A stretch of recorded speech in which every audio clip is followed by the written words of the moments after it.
మ్యాగీని ఇలా ఒకసారి ట్రై చేయండి, చాలా టేస్టీగా ఉంటుంది. పిల్లలు కూడా చాలా ఇష్టంగా తింటారు. చల్లటి వెదర్లో వేడివేడిగా ఏమైనా తినాలనిపించి ఇన్స్టెంట్గా అయిపోయేది ఏంటంటే మనకు గుర్తొచ్చేది మ్యాగీ. ఎప్పుడు రొటీన్గా ఒకటే మ్యాగీనేనా, ఇవాళ కొంచెం కొత్తగా ట్రై చేద్దాం, వచ్చేయండి.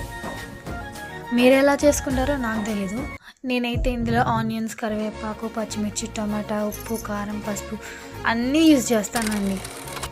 నేను చెప్పినవన్నీ ఒకసారి ఇలా వేయించేసుకున్నాక నేను తీసుకునేది 3 ప్యాకెట్స్. సో 3 ప్యాకెట్స్కి 2.5 గ్లాస్ వాటర్ పోసేసుకుంటున్నాను. కరెక్ట్గా సరిపోతాయి అవి. వాటర్ వేసేసుకున్నాక మ్యాగీలో మసాలా ఇస్తారు కదా, అది కూడా వేసేసుకున్నాను. వాటర్ బాగా బాయిల్ అయ్యాక మ్యాగీ వేసేసుకోండి. ప్లీజ్ నన్ను కూడా కొంచెం సపోర్ట్ చేయండి గాయస్. మ్యాగీ బాగా కుక్ అయిన తర్వాత నేను ఇక్కడ 3 ఎగ్స్ కొట్టి వేసుకుంటున్నాను. మీ ఇష్టం, మీరు ఎన్ని ఎగ్స్ అన్నా వేసుకోండి. లిడ్ క్లోజ్ చేసి ఒక 10 మినిట్స్ సిమ్లో ఉంచితే మన మ్యాగీ రెడీ. ఇలా చేసి పెడితే పిల్లలు కూడా చాలా ఇష్టంగా తింటారు. ప్లీజ్ సబ్స్క్రైబ్ చేసుకోండి.